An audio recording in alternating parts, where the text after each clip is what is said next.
Moscow, Idaho, 3 days after a gruesome mass killing left 4 students dead near the University of Idaho, the authorities said Wednesday that they still had no suspect and could not assure that there was no lingering threat to the community.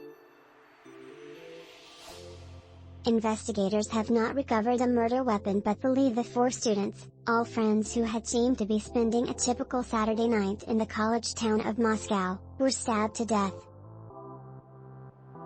The authorities asked people to remain vigilant, watch out for each other and come forward with any information that could help bring a perpetrator to justice. These murders have shaken us to our very core, Colonel Kedrick Wills, the director of the Idaho State Police, said at a news conference.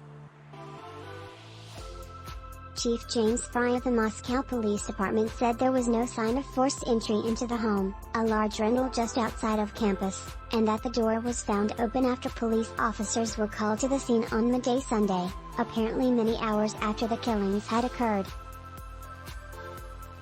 Chief Fry said 2 other people were in the home at the time of the attack who were not injured, although he declined to say whether they witnessed the killings or to disclose what they shared with investigators.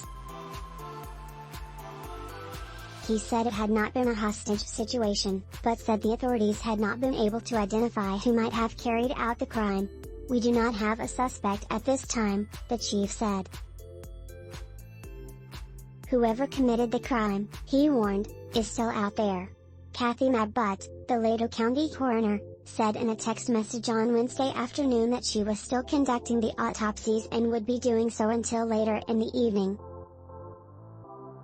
But as of yet, she said, she had found nothing surprising nor anything to contradict the earlier belief that the victims had been stabbed to death.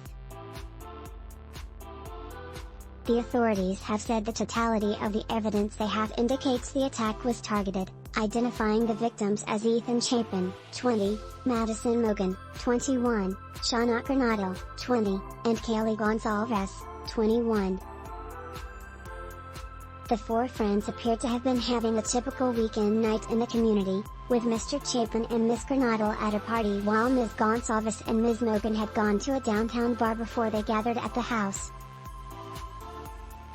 In a recorded video livestream from a food truck downtown, Ms. Mogen could be seen around 1:45 a.m., with one of them ordering food.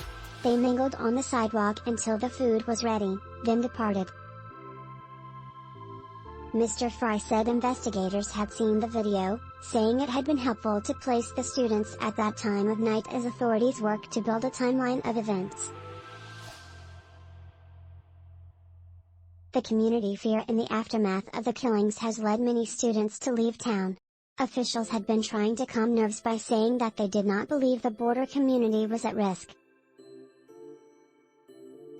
But on Wednesday, Chief Fry's message changed. "We cannot say that there is no threat to the community," he said,